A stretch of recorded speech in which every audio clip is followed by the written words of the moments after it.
नमस्कार साथियों, स्वागत है आप सभी का आपके अपने YouTube channel wifi super study पर। आज हम लोग फिर से एक फिजिक्स का चैप्टर डिस्कस करने वाले हैं जो कि चालक अचालक की युक्तियों पर आधारित है, ट्रांजिस्टर पे। तो चलिए बिना देरी क्लास को स्टार्ट करते हैं। जी हाँ साथियों, अगर आप हमारे चैनल पर नए हैं तो चैनल को सब्सक्राइब कर लें तथा चैनल को बेल आइकन को ज़रूर प्रेस कर लें, जिससे कि आप हमारी आने वाली वीडियो को ना मिस कर सकें और ज़्यादा से ज़्यादा शेयर करें। ये जो क्लास है ये हमारी basically air force, navy, coast guard और जिस भी एग्जाम में अच्छे लेवल का फिजिक्स पूछा जाता है उससे रिलेटेड है। तो चलिए बिना देरी क्लास को स्टार्ट करते हैं। देखिए पहला क्वेश्चन आप सभी की स्क्रीन पर है। देखिए पहले हम लोग क्या करते हैं, उस चैप्टर से बारे में थोड़ा सा डिस्कस कर लेते हैं, जिससे कि हमें आसानी से वो चैप्टर समझ में आ जाए पूरा, और एक बार क्लियर हो गया तो फिर तो कोई दिक्कत होती ही नहीं। देखिए पहले हम लोग सेमीकंडक्टर के बारे में पढ़ने वाले हैं। अर्धचालक क्या होते हैं? अर्धचालक वे पदार्थ जिनकी चालकता चालकों व अचालकों के बीच होती है। ठीक है, वे पदार्थ जिनकी चालकता चालकों व अचालकों के बीच होती है वो क्या कहलाते हैं? अर्धचालक। और बैंड सिद्धांत के अनुसार बात करें तो अर्धचालकों के लिए संयोजी व चालन बैंड के बीच की जो ऊर्जा अंतराल होता है वो कितना होता है? 1 इलेक्ट्रॉन वोल्ट होता है। कितना होता है? 1 इलेक्ट्रॉन वोल्ट होता है। ठीक, संयोजी व चालन बैंड के बीच जो ऊर्जा अंतराल होती है वो 1 इलेक्ट्रॉन वोल्ट की होनी चाहिए। ठीक है, अर्धचालक की चालकता ताप बढ़ाने पर बढ़ जाती है एवं 3 संयोजी व 5 संयोजी अपद्रव मिलाने पर भी बढ़ जाती है। तो इस पॉइंट को जरूर नोट डाउन करिएगा आप सभी लोग कि जो अर्धचालक है उनकी चालकता ताप बढ़ाने पर क्या है? बढ़ती है, अर्थात ताप घटाने पर घटेगी। उसमें कोई भी अगर हम लोग 3 संयोजी व 5 संयोजी अपद्रव मिला देते हैं तो क्या हो जाता है? वो तब भी बढ़ जाती है। ठीक है, चलिए ये पॉइंट जरूर आप नोट डाउन करिएगा, इसलिए मैंने नोट्स में डाल के मोस्ट इंपॉर्टेंट कर दिया है। अगली स्लाइड देखते हैं। देखिए एन टाइप अर्धचालक क्या होते हैं। इससे डायरेक्टली आपसे क्वेश्चन पूछेगा कि एन टाइप अर्धचालक बनाने के लिए हमें कौन कौन से अपद्रव मिलाए जाते हैं या कितने संयोजी अपद्रव मिलाए जा सकते हैं। इस तरीके से तो मैंने उनको हाईलाइट किया हुआ है। तो देखिए इसको बनाने के लिए शुद्ध जर्मेनियम अथवा सिलिकॉन में 5 संयोजी, कितने संयोजी याद रखिएगा? 5 संयोजी पदार्थ जैसे फास्फोरस, एंटीमनी, आर्सेनिक अशुद्धि के रूप में मिला दिया जाता है। ठीक है, अगर आपको एन टाइप अर्धचालक प्राप्त करना है तो क्या किया जाता है? शुद्ध जर्मेनियम या सिलिकॉन में 5 संयोजी पदार्थ जैसे फास्फोरस, एंटीमनी, आर्सेनिक अशुद्धि के रूप में मिला दिया जाता है। तो हमें क्या प्राप्त हो जाता है? एन टाइप अर्धचालक प्राप्त हो जाता है। और एक चीज़ ये नोट्स जो है ये भी ध्यान रखिएगा कि एन टाइप अर्धचालक की जो चालकता होती है इलेक्ट्रॉनों के प्रवाह के कारण होती है। इसमें जो धारा प्रवाह होती है वो किसके कारण होती है? इलेक्ट्रॉनों के प्रवाह से होती है। ठीक है, अब अगली स्लाइड पर चलते हैं। देखिए कंपेरिजन करके पढ़ेंगे तो ज़्यादा समझ में आएगा। अगली स्लाइड है, देखिए इसमें क्या है? सही है आवाज़? तो देखिए इसमें क्या है कि इसमें आपका पी टाइप अर्धचालक, इसको बनाने के लिए जर्मेनियम अथवा शुद्ध सिलिकॉन में क्या किया जाता है? 3 संयोजी पदार्थ जैसे एल्यूमिनियम, बोरान, गैलियम अथवा इंडियम आदि अशुद्धि को मिला करके हमें क्या प्राप्त होता है? पी टाइप अर्धचालक प्राप्त होता है। और इसकी जो चालकता होती है वो धनावेशित कोटरों या होल के कारण होती है। इसमें इलेक्ट्रॉन नहीं होते भाई। और एक चीज़ याद रखिए, इलेक्ट्रॉन जो होते हैं वो कोटरों से तेज गति करते हैं। ठीक है, इलेक्ट्रॉन जो होते हैं वो कोटरों से तेज गति करते हैं, इसलिए एन टाइप जो अर्धचालक होता है वो ज़्यादा मान्यता प्राप्त होता है, जबकि पी टाइप कम मान्यता प्राप्त होता है।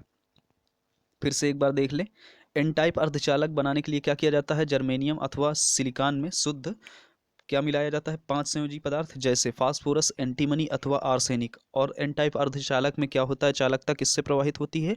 इलेक्ट्रॉनों से प्रवाहित होती है। ठीक है, पी टाइप अर्धचालक की बात कर लें तो पी टाइप अर्धचालक को बनाने के लिए क्या किया जाता है? जर्मेनियम अथवा सिलिकॉन में 3 संयोजी पदार्थ जैसे एल्यूमिनियम, बोरान, गैलियम या अथवा इंडियम मिलाया जाता है। ठीक है, 3 संयोजी पी टाइप में है।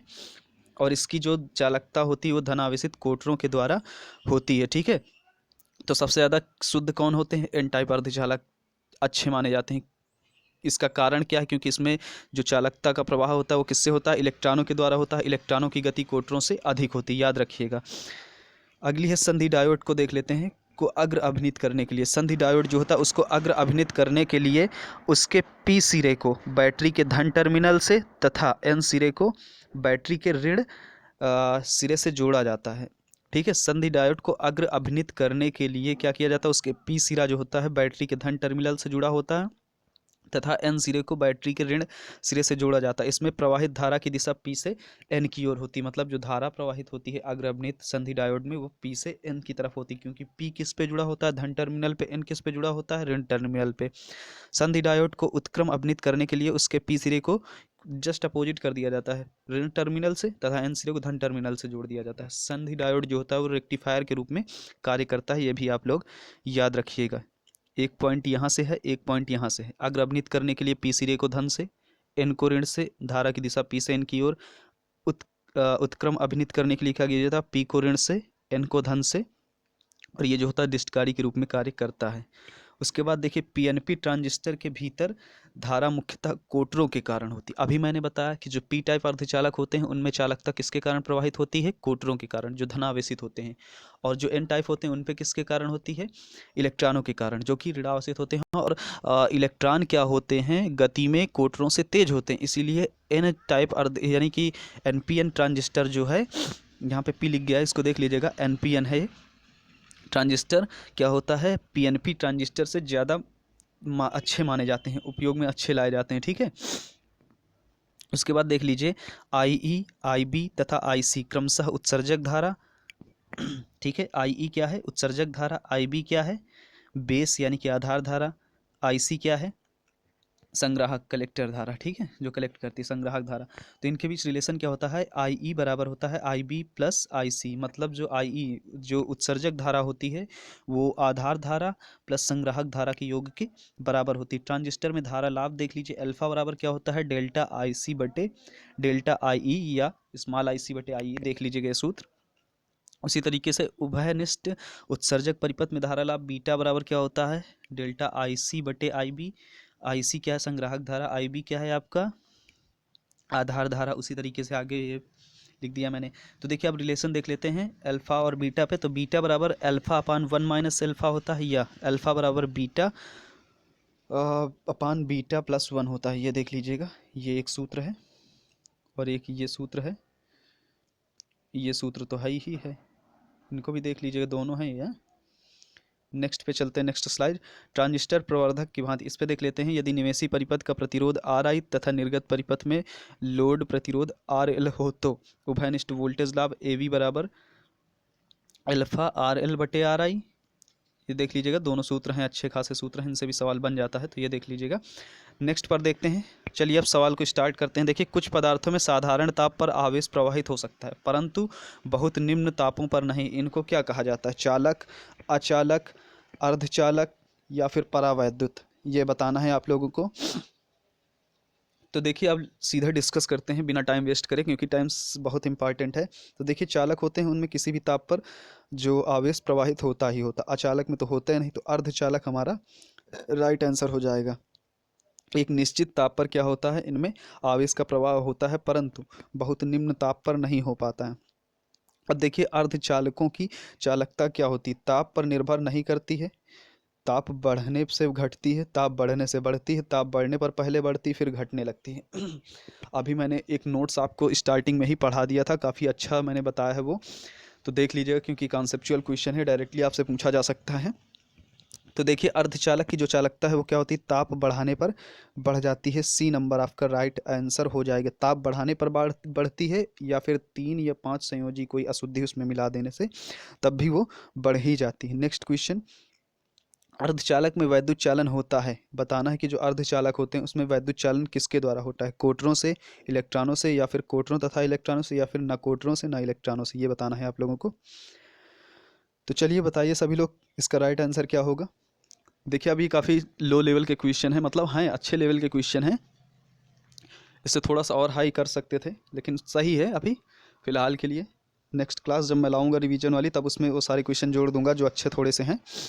ये भी अच्छे ही क्वेश्चन है, क्योंकि क्वेश्चन खराब नहीं होते। देखिए अब क्वेश्चन बना है अर्धचालक में वैद्युत चालन होता है, अब जिसका पाठ पढ़ा होगा तुरंत आंसर कर देगा कि कोटरों तथा इलेक्ट्रॉनों से होता है, क्योंकि कोटरों से किस में होता है, पी टाइप अर्धचालक में। एन टाइप अर्धचालक में क्या होता है, इलेक्ट्रॉनों के थ्रू होता है। ठीक है, चलिए नेक्स्ट क्वेश्चन पर चलते हैं। अगला क्वेश्चन है, सिलिकॉन एक अर्धचालक है, सबको पता है, इसमें थोड़ा सा आर्सेनिक मिलाने पर इसकी चालकता क्या हो जाएगी। सभी लोगों को इसका आंसर करें सभी लोग। सिलिकॉन एक अर्धचालक है, इसमें थोड़ा सा आर्सेनिक मिलाने पर इसकी चालकता पे क्या इफ़ेक्ट आएगा? भाई सभी लोग आंसर करने की कोशिश करें, इसका क्या होगा आंसर। आवाज़ में थोड़ी सी दिक्कत हो सकती है आप लोगों को, तो एडजस्ट करें उसे। बताएं सभी लोग इसका आंसर क्या हो जाएगा। अभी मैंने आप लोगों को बताया कि या तो ताप बढ़ा दिया जाए तब भी बढ़ती है उसकी चालकता, या फिर उसमें कोई 3 संयोजी या 5 संयोजी अर्धचालक मिला दिया जाए तब भी क्या हो, सॉरी अशुद्धि मिला दिया जाए तब भी क्या हो जाएगा, बढ़ जाती है। ठीक है, आगे है शुद्ध जर्मेनियम में 5 संयोजी अपद्रव मिलाने पर चालन किसके थ्रू होता है। बताना है आपको कि अगर हम जर्मेनियम अथवा सिलिकॉन में 5 संयोजी अपद्रव मिलाते हैं तो कौन सा, पहले तो ये बताइए कि कौन सा अर्धचालक तैयार होता है। फिर बताइए कि उसमें जो चालन होता है वो किसके थ्रू होता है, इलेक्ट्रॉनों द्वारा, कोटरों द्वारा, प्रोटॉनों द्वारा या फिर पॉजिट्रॉन द्वारा। तो देखिए 2 आंसर तो आपके कट ही जाएंगे, बचे 2। आंसर करिए सभी लोग। 5 किस पे मिलाया जाता है, एन टाइप बनता है। एन टाइप में क्या होता है, इलेक्ट्रॉनों द्वारा होता है, राइट आंसर। तो चलिए फिर अगले क्वेश्चन पर चलते हैं। देखिए अगला क्वेश्चन आप सभी की स्क्रीन पर।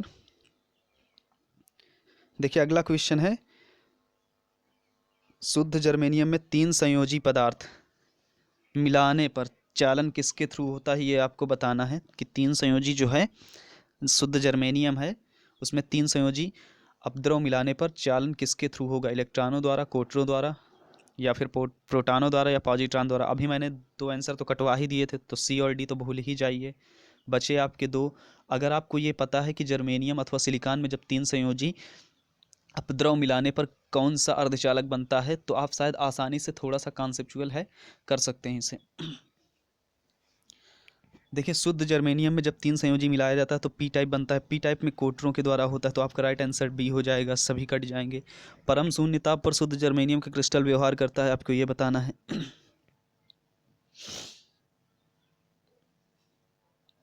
तो देखिए इसका राइट आंसर क्या हो जाएगा, पूर्ण अर्धचालक की भांति आपका राइट आंसर हो जाएगा। 7 नंबर का आपका राइट आंसर क्या हो जाएगा, अर्धचालक की भांति व्यवहार करता है। सॉरी, अर्धचालक की भांति नहीं होगा, इसका क्या हो जाएगा, अचालक की भांति व्यवहार करेगा। अचालक की भांति, क्योंकि जो अर्धचालक होता है उसमें एक निश्चित तापमान जो होता है, क्या होता है कि प्रवाह होता है, बट जब उसका पूर्ण शून्य ताप हो जाएगा तो फिर उसमें चालन ही नहीं होगा, तो पूर्ण अचालक की भांति वो व्यवहार करेगा। ठीक है, तो इस चीज़ को ध्यान रखिएगा। चलिए नेक्स्ट क्वेश्चन पर। एन टाइप अर्धचालक बनाने के लिए शुद्ध सिलिकॉन में जो अपद्रव मिलाया जाता है वह कौन सा है।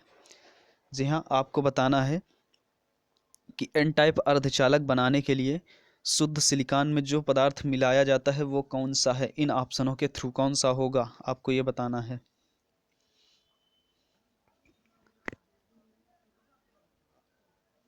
तो अभी मैंने इसके थोड़ा सा आगे इसकी स्लाइड के बारे में बताया आपको कौन कौन सा पदार्थ मिलाया जाता है एन टाइप में। देखिए phosphorus, antimony, arsenic, phosphorus, antimony, arsenic, ये देखिए।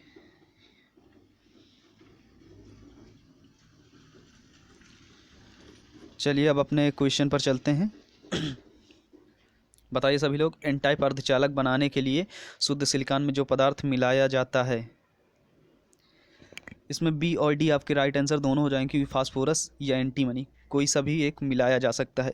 पी टाइप अर्धचालक बनाने के शुद्ध जर्मेनियम में मिलाया जाने वाला अपद्रव कौन सा है, फास्फोरस, एंटीमनी, आर्सेनिक, एल्यूमिनियम। तो इसमें तो सिंपल सा है कि एल्यूमिनियम, बोरान, गैलियम, इंडियम, याद रखिए इनको अगर मिला देते हैं तो क्या बन जाता है, पी टाइप अर्धचालक बन जाता है। क्या बन जाता है, पी टाइप अर्धचालक बन जाता है। चलिए नेक्स्ट क्वेश्चन पर चलते हैं बिना टाइम वेस्ट कर। देखिए अगला क्वेश्चन है, किसी जर्मेनियम क्रिस्टल को पी टाइप अर्धचालक में परिवर्तित करने के लिए उस पर कितने अपद्रव का तत्व की संयोजकता मिलानी होती है। जो पी टाइप अर्धचालक उसमें मिलाए गए जो अब अशुद्धि होती है उसकी जो संयोजकता होती है वो कितनी होती है, 3 होती है। 5 किसके लिए होती है, एन के लिए होती है। एन टाइप अर्धचालक का उदाहरण क्या है, बताइए। क्या हो जाएगा, आर्सेनिक मिला जर्मेनियम। क्या हो जाएगा, आर्सेनिक मिला जर्मेनियम। क्या हो जाएगा आपका, आर्सेनिक मिला जर्मेनियम आपका राइट आंसर हो जाएगा। चलिए नेक्स्ट क्वेश्चन पर चलते हैं।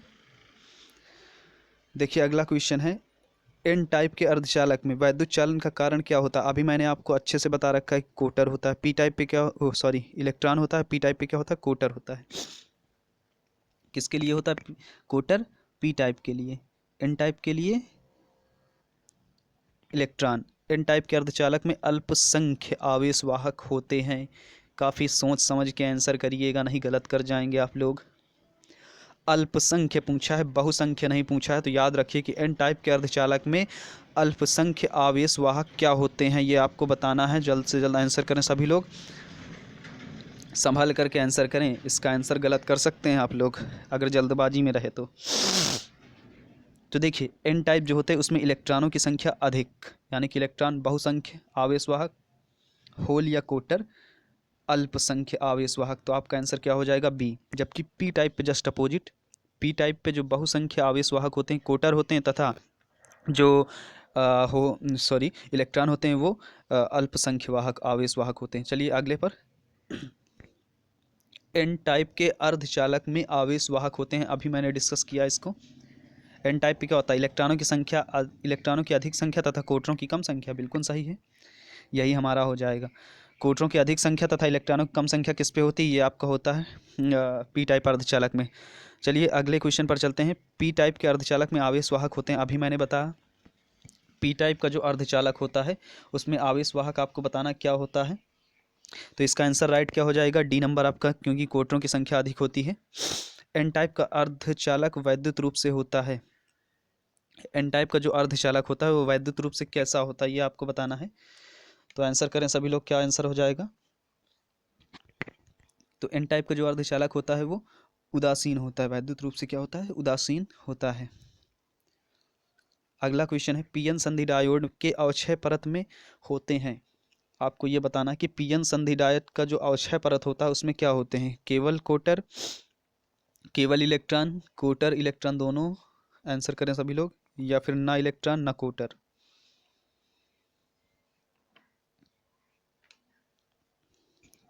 तो देखिए जो पीएन संधि डायोड होता है उसके अवक्षय परत में ना तो इलेक्ट्रॉन होते हैं और ना ही कोटर होते हैं।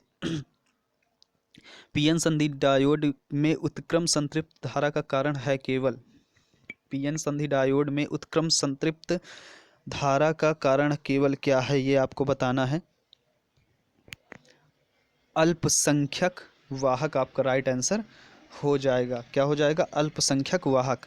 जर्मेनियम डायोड का विभव प्राचीर क्या होता है? तो याद रखिए कि 0.3 होता है।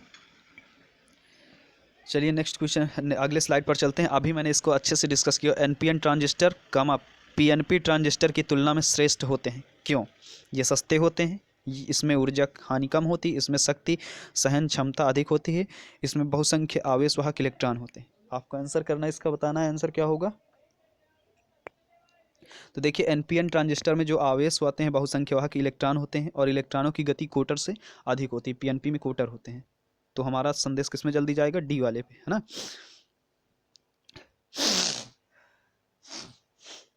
देखिए एक ट्रांजिस्टर में क्या होता है? उत्सर्जक के अपद्रव का सांद्रण न्यूनतम होता है, संग्राहक के अपद्रव का सांद्रण न्यूनतम होता है, या फिर आधार के अपद्रव का सांद्रण न्यूनतम होता है, या तीनों क्षेत्रों में अपद्रव का सांद्रण न्यूनतम होता है। तो देखिए इसका राइट आंसर हो जाएगा आधार के अपद्रव का सांद्रण क्या होता है? न्यूनतम होता है। Next slide. देखिए एक ट्रांजिस्टर की आधार धारा में 25 माइक्रो एम्पियर का परिवर्तन करने पर संग्राहक धारा में 0.55 मिली एम्पियर का परिवर्तन होता है। तो बीटा ऐसी की वैल्यू क्या होगी? अभी मैंने आपको बताया सूत्र, बीटा बराबर क्या होता है? सीधी सी बात, बीटा बराबर IC अपान IB। IC क्या होता है? संग्राहक धारा। IB क्या होता है? आधार धारा। वैल्यू पुट करिए, देखिए ये हो गया सूत्र। IC की वैल्यू क्या है? 0.55 मिली एम्पियर, -3 -5, सॉल्व करते हैं, 22 आपका राइट आंसर हो जाता है। सॉल्व कर लीजिएगा आप सभी लोग इसको, हाँ अपनी तरफ से ज़रूर सॉल्व करिएगा ताकि आप एकदम कैलकुलेशन में पक्के रहें।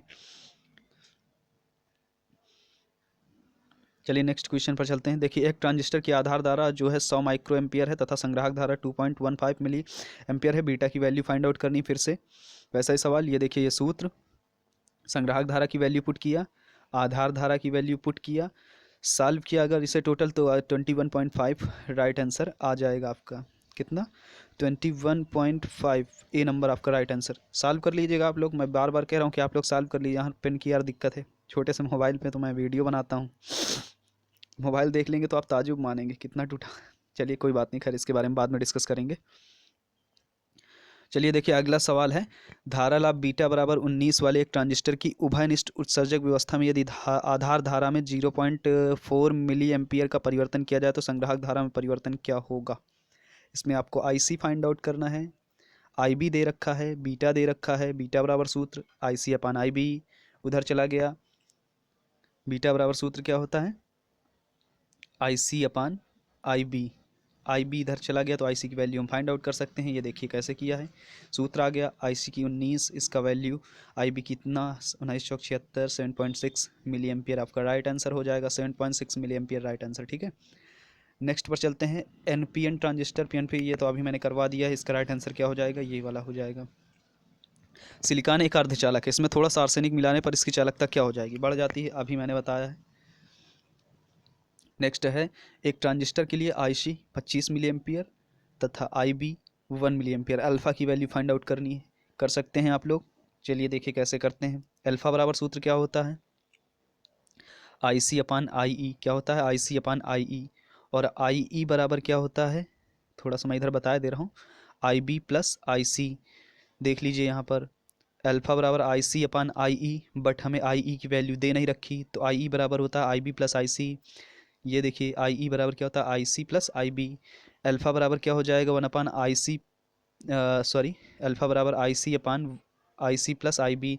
वैल्यू पुट करेंगे तो 25 अपान 26 राइट आंसर हो जाएगा। देख लीजिएगा आप सभी लोग, वैल्यू पुट करके अच्छे से देख लीजिएगा। अगला है, एक एनपीएन ट्रांजिस्टर में संग्राहक धारा 10 मिली एम्पियर यदि इलेक्ट्रॉनों में से 90% संग्राहक पर पहुंचते हो तो क्या होगा? आधार धारा 1 मिली एम्पियर। चलिए देखते हैं क्या होगा। देखिए आईसी बराबर 10 मिली एम्पियर ये दे रखा है, उसमें दे रखा है, और बराबर क्या दे रखा है? पहुँचते कितने हैं? 9/10, 90% का मतलब 9/10 पहुँचते हैं वहाँ पर आई। अब वैल्यू अगर यहाँ पर देखें तो 10 दहम कितना, ये इधर चला जाएगा तो मल्टीपल हो जाएगा और ये नीचे आ जाएगा, लमसम 11 मिली एम्पियर तक पहुँच जाएगा। आई बी बराबर क्या हो जाएगा? आई ई माइनस आई सी। तो आई बी की वैल्यू अगर हम पुट करें तो 10 माइनस 11 माइनस 10 कितना? 1 मिली एम्पियर, यानी कि ये वाला आपका राइट आंसर हो जाएगा, सी नंबर। नेक्स्ट पर चलते हैं। देखिए अगला है, इसी तरीके से सेम सवाल है, एनपीएन ट्रांजिस्टर में संग्राहक धारा 24 मिली एम्पियर है यदि संग्राहक धारा की ओर केवल 80% पहुँच रहे हैं इस बार, तो आधार धारा क्या हो जाएगा? तो देखिए आईसी की वैल्यू 24 मिली एम्पियर दे रखी है और पहुँचते कितने हैं? 8% मात्र पहुँचते हैं। अच्छा देखिए थोड़ा सा आवाज़ अब इसको अगर सॉल्व करते हैं हम तो कितना आ जाएगा? आई ई बराबर कितना हो जाएगा? देखिए 8 त्रिक 24, 10 त्रिक को 30 आ जाएगा। अब आई बी की वैल्यू तो 6 मिली एम्पियर आपका राइट आंसर हो जाए। आप लोग जरूर सॉल्व करिएगा अपनी तरफ से इसे, ये राइट आंसर हो जाएगा। तो आशा करता हूँ वीडियो को आपको अच्छी लगी होगी। अगर वीडियो अच्छी लगी तो चैनल को सब्सक्राइब करें तथा ज़्यादा से ज़्यादा संख्या में शेयर करें। आपकी तैयारी तक मैं सारा सिलेबस ख़त्म करवा दूंगा, अच्छे इसी तरीके क्वेश्चन करवा दूंगा, जिससे कि आप तैयारी पे अपने पेपर पे जाके 100% दे सकें, फुल कॉन्फिडेंस के साथ दे सकें पेपर। तो चलिए धन्यवाद साथियों।